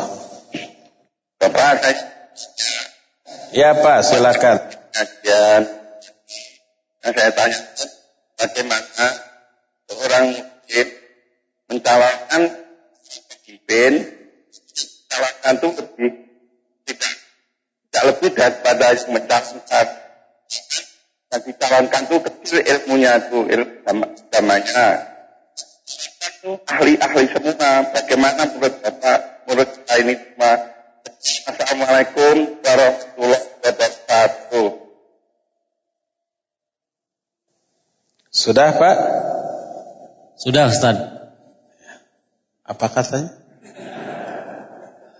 Bisa diterjemahkan Bu Zain, kurang jelas ke sini tadi? Bisa. Coba. Pak Mulyono tadi bertanya bagaimana hukumnya apabila kita ini orang-orang yang berilmu, Apabila apa? kita yang ilmunya lebih mencalonkan calon pemimpin yang ilmunya kurang daripada kita katanya. Bagaimana hukumnya dalam Islam? Iya, barakallahu fiik Pak Mulyono di Kopo di Ayu. Margahayu, ya, Kopo wae. Di Margahayu. Barakallahu fiik Pak Mulyono. Semoga Pak Mulyono sehat ya. Biasanya kalau sehat suka datang ya. Iya Pak Mulyono, barakallahu fiik. Boleh enggak kita mengajukan diri untuk menjabat sebuah posisi karena kita memandang kalau kita yang menduduki posisi itu lebih baik daripada orang lain. Kalau betul kondisi objektifnya demikian, bukan boleh tapi harus. Kalau ini diserahkan kepada orang lain akan hancur. Apalagi si calonnya ini kita tahu karakternya, nggak jujur, korupsi dan seterusnya gitu ya, maka akan hancur. Daripada sama dia, udah kita aja yang maju. Kita punya skill. Kita punya juga tim. Kita punya kemampuan. Dan kita niatnya tulus untuk apa? Menciptakan kemaslahatan bagi umat manusia dengan jabatan ini. Maka itu bukan hanya boleh tapi harus. Dan ini yang pernah dilakukan oleh siapa? Pernah dilakukan oleh Nabiullah Yusuf alaihissalatu wassalam. Ketika Raja Mesir bermimpi 7 ekor sapi kurus memakan 7 ekor sapi gemuk. Beliau tahu takwil mimpi itu, Nabi Yusuf alaihissalatu, dan memiliki kemampuan, lalu menyodorkan diri, serahkan kepada saya urusan ini. Dan itu dimuat oleh Allah dalam Al-Quran yang menunjukkan syariat tersebut berlaku bagi umat Islam karena dituangkan dalam Al-Quranul Karim selama tidak ada apa? Tidak ada ayat yang memansuh hal tersebut. Demikian juga Umar bin Khattab radhiyallahu anhu. Ketika suatu saat Nabi sallallahu alaihi wasallam esok harinya mau perang. Beliau menyatakan esok bendera ini, bendera kepemimpinan, komandan perang besok akan aku serahkan kepada orang yang mencintai Allah dan Rasul. Lalu Umar berharap dirinya, bahkan di barisan beliau menonjolkan dadanya agar terlihat oleh Nabi SAW dengan apa? Dengan niat semoga beliaulah yang terpilih. Dan ketika para ulama menjelaskan hadis ini menunjukkan dibolehkan mengharapkan sebuah jabatan bila pertama kita meyakini mampu untuk melaksanakan amanah jabatan tersebut untuk kemaslahatan umat, bukan untuk keuntungan dirinya. Dan yang keduanya menginginkan kemuliaan yang tersedia atau yang terdapat dalam jabatan itu. Tadi disebutkan Rasul menyatakan bendera ini akan aku berikan kepada kepada orang yang mencintai Allah dan Rasulnya. Dan itu sebuah kemuliaan. Maka Umar menonjolkan diri untuk dipilih. Tapi ternyata Nabi SAW memilih Ali bin Abi Thalib radhiyallahu anhu. Ya. Jadi dibolehkan. Adapun kalau umpamanya orang yang dirinya sendiri belum tentu mampu, orang lain ada yang menurut dia lebih mampu untuk memimpin, tapi dia memaksakan diri maju karena ada keuntungan dunia di sana yang bisa dia raih dengan jabatan itu, maka itu tidak boleh, haram. Tidak boleh seorang muslim meminta jabatan secara umum kepada siapapun, baik kepada orang ataupun kepada Allah, dengan berdoa, ya Allah jadikan saya wali kota, ya Allah jadikan saya sebagai ketua RT di sini. Maka tidak boleh berdoa meminta jabatan kepada Allah, juga kepada manusia. Wallahu a'lam.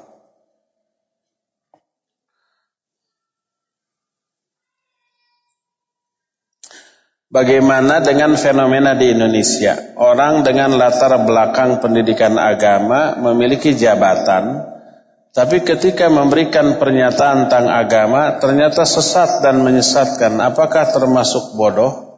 Sementara sekolahnya memang sekolah agama, bahkan sampai S3. Iya,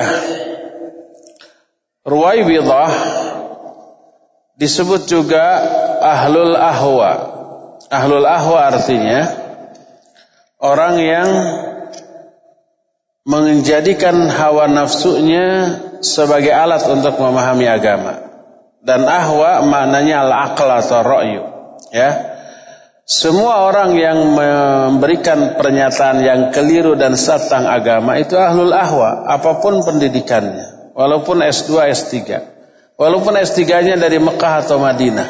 Walaupun guru-gurunya adalah para ulama. Sebab menyelenehnya dia menunjukkan dia keluar dari jalur yang diajarkan oleh guru-guru mereka. Mungkin pura-pura. Ketika mereka belajar ke guru-gurunya yang benar, dia berperilaku seperti orang yang benar. Meyakini dan menuliskan, menyatakan seperti yang dinyatakan oleh guru-gurunya. Setelah lulus semua itu baru kebuka kedoknya.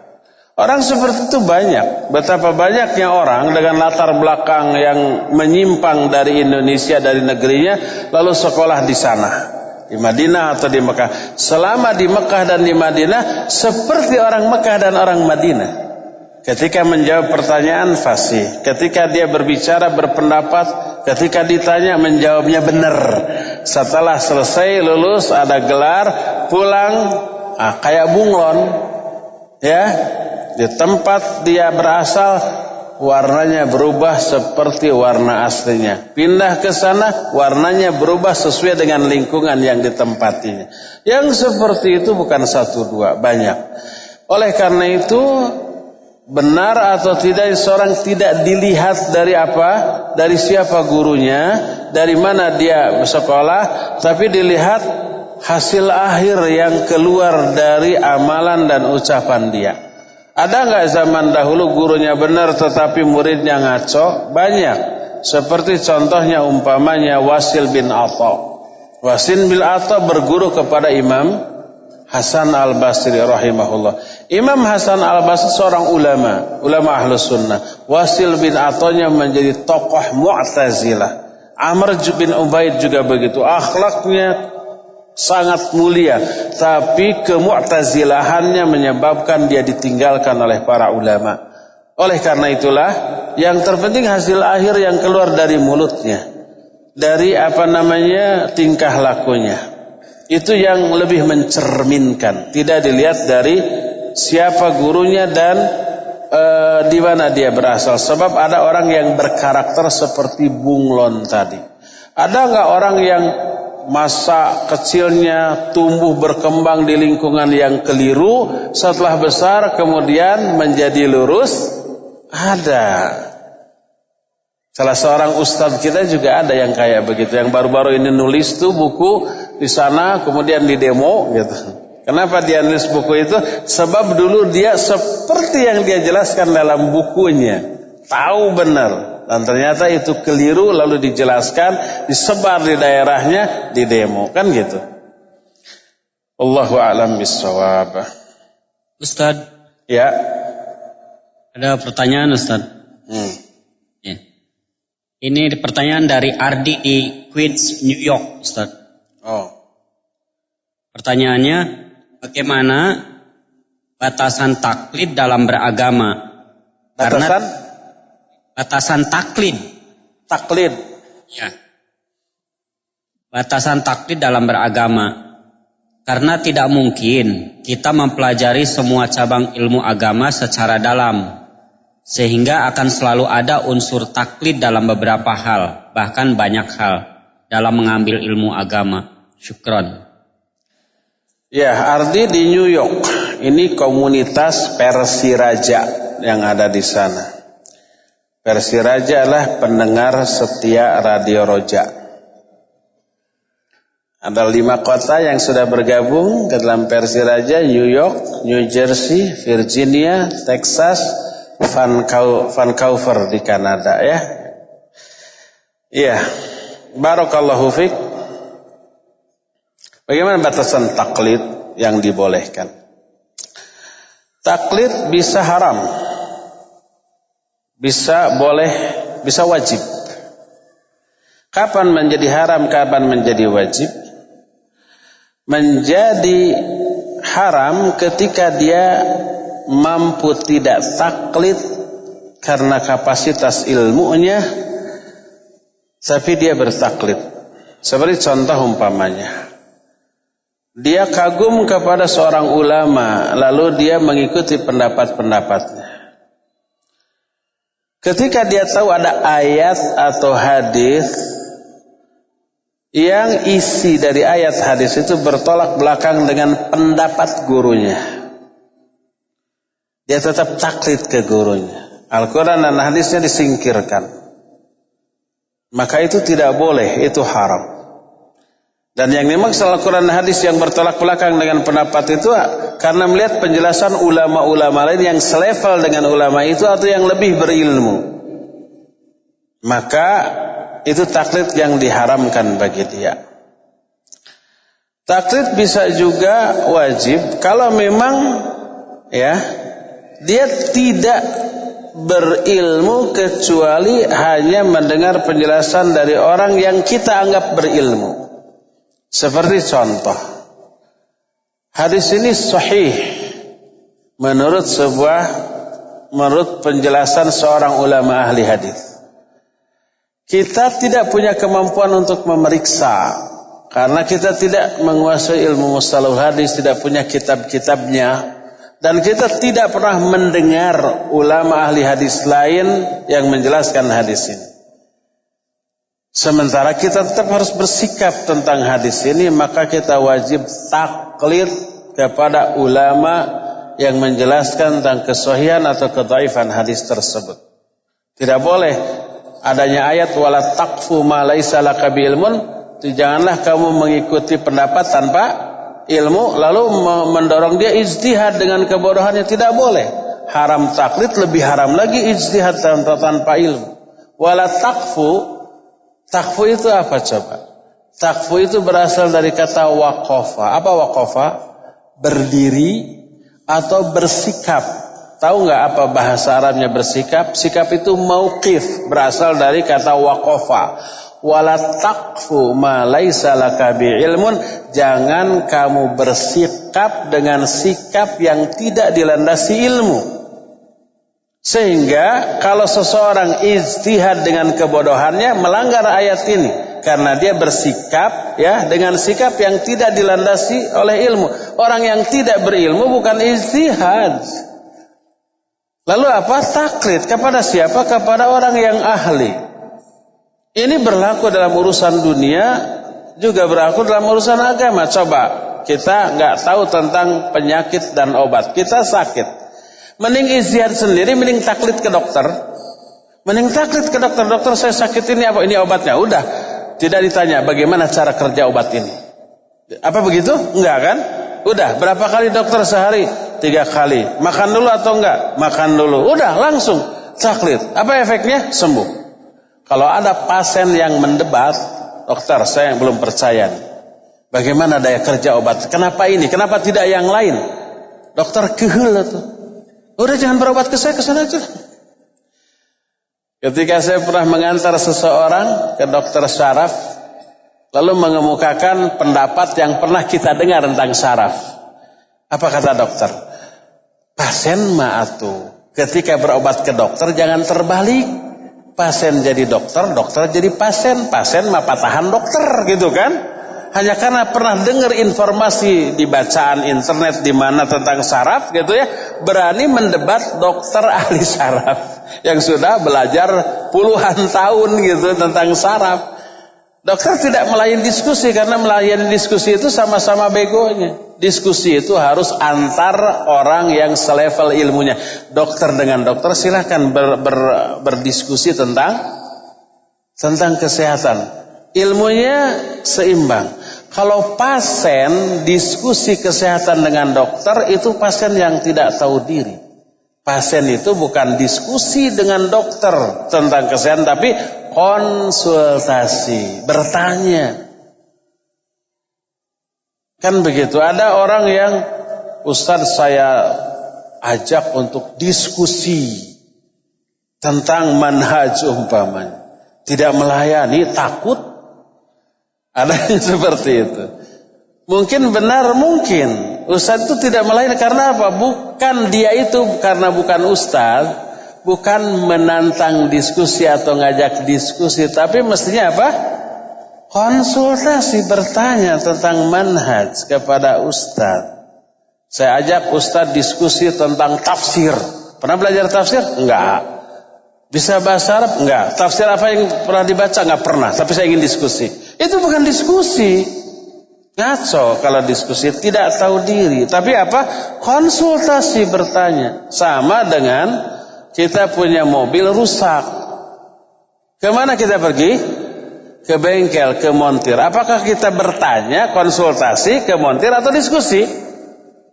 Konsultasi, ini kenapa? Oh begini. Oh iya. Terus baiknya gimana? Gini. Nurut. Walaupun dia harus keluar uang banyak. Nggak ada orang gimana? Oh menurut saya mah begini. Nggak percaya, saya bongkar sendiri. Kan gitu. Itu tambah rusak mobilnya ya. Kalau untuk urusan dunia saja kayak begitu, apalagi untuk urusan agama ya. Jadi lebih baik taklid kepada ahlinya daripada ijtihad sendiri dengan kebodohan kita. Itulah batasan antara boleh atau tidaknya seseorang taklid terhadap sesuatu. Wallahu a'lam bishawab. Sini lagi ya. Apa yang harus saya lakukan apabila sedang berumroh dalam keadaan haid? Apakah boleh hanya menatap Ka'bah agar mendapatkan berkah? Kalau nggak salah pernah ini ya. Jadi wanita yang lagi haid, umpamanya dia dari Madinah mau ke Mekah mau umroh, dia tetap mengambil ihram di miqat di Dzulhulaifah. Dia ihram, meniatkan mau umroh ketika di miqat di Dzulhulaifah. Melafazkan talbiyah di sana, labbaik Allahumma umratan, ya. Terus sampai di Mekah dia tidak boleh langsung umroh karena masih haid. Tunggu sampai suci. Setelah suci baru umroh. Selama menunggu suci dia tetap dalam keadaan ihram. Larangan ihram tetap berlaku. Nggak boleh memotong rambut, memotong kuku, nggak boleh mandi pakai sabun yang ada parfumnya gitu ya. Nggak boleh kalau dia wanita, nggak boleh pakai cadar dan kaos tangan yang terpisah dari pakaian ihram. Tetap berlaku seluruh larangan ihram bagi dirinya sampai dia suci. Setelah suci barulah dia umroh ke masjid ya, tawaf, salat di belakang makam Ibrahim, lalu minum air Zam-Zam, lalu sa'i, setelah itu tahallul, beres umrohnya. dan memperoleh pahala umroh secara sempurna. Jadi boleh ihram walaupun dalam keadaan haid, walaupun dalam keadaan junub, walaupun dalam keadaan tidak punya wudu, sebab suci dari hadas dan najis untuk ihram itu tidak jadi syarat. Dianjurkan mandi, wudu iya, tapi sunnah hukum, tidak wajib. Kalau pas ihram tidak punya wudu, bahkan lagi junub, bahkan lagi haid, nggak masalah. Boleh. Setelah ihram umpamanya kita niat di miqat lalu ihram lalu setelah itu batal ke WC, nggak apa-apa. Sebab ihram tidak disyaratkan harus suci. Nanti pas mau umroh iya harus suci karena ada tawaf dan salat di belakang makam Ibrahim, ya. Kalau belum suci jangan lu umroh. Tetap saya tinggal di hotel, ya. Menunggu apa? Menunggu suci. Setelah suci barulah dia umroh. Cuma ada jadi masalah begini. Sebelum suci sudah harus pulang. Jadi pas haidnya itu pas mau berangkat ke Mekah, sudah 3 hari di Madinah. Mau ke Mekah, haid. Di Mekah cuma tinggal 3 hari setengah, hari keempatnya pulang masih dalam keadaan haid. Makanya tuh umroh kayak itu gitunya. Nah, bagi wanita yang haid seperti itu dan haidnya sampai saat pulang masih haid, dia harus menunda umrohnya sampai hari terakhir dia di Mekah. Setelah hari terakhir di Mekah masih haid, silakan umroh dalam keadaan haid, tapi tidak boleh sholat di belakang makam Ibrahim. Silakan tawaf 7 kali. Setelah itu kan harusnya sholat. Enggak, ini enggak sholat, terus saja sa'i lalu tahalul dan umrohnya sah dan memperoleh pahala umroh secara sempurna. Ya, demikian. Wallahu. Terakhir, Assalamualaikum Ustaz. Waalaikumsalam. Saya pernah dengar dari seorang teman umur dunia tidak lebih dari 1.500 tahun. Mohon penjelasan. Iya, banyak beredar seperti itu, dan itu landasannya adalah salah satu buku yang kita bahas. Namanya Asyratus Sa'ah. Ini kalau nggak salah sudah diterjemahkan, dan kita juga mengambil dari ini. Di sini ada penjelasan bahwa usia dunia hanya 1.500 tahun, dan ada ulama seperti Imam Ibnu Jauzi rahimahullahu taala yang berpendapat seperti itu. Ya, tapi pendapat ini ada banyak bantahan dari kalangan para ulama bahwa hadis tentang hal itu la aslalahu, tidak ada asalnya. Dan pendapat para ulama yang mengoreksi pernyataan Al-Imam Ibnu Jauzi tentang hal itu juga banyak. Saya ada tulisan khusus tentang hal itu, tentang koreksi dari segi riwayat dan diroyah tentang hadis-hadis yang menyatakan umur dunia 1.500 tahun. Ada koreksi yang lengkap tentang hal itu, ya, karena terlalu panjang nggak mungkin kita beberkan. Tapi itu pendapat yang syadz, itu pendapat yang nyeleneh, yang tidak bisa dipertanggungjawabkan secara ilmiah, karena penjelasan-penjelasan ilmiah menyatakan keliru membatasi usia dunia 1.500 tahun. Nanti kita akan sampai pada pembahasan hal itu. Bila ini terus berlanjut, ya, fenomena akhir zaman akan tetap berlanjut sampai kepada titik yang tadi, ya. Ya, cukup sampai di sini saja dulu. Sebentar lagi kita masuk ke sholat duhur. Insyaallah mudah-mudahan kita berjumpa kembali sebulan yang akan datang. Subhanakallahum bihamdik, asyhadu an la ilaha illa anta, astaghfiruka wa atubu ilaik. Alhamdulillah rabbil alamin. Wa sallallahu ala nabiyina Muhammadin wa ala alihi wa ashabihi wasallam. Wassalamualaikum warahmatullahi wabarakatuh.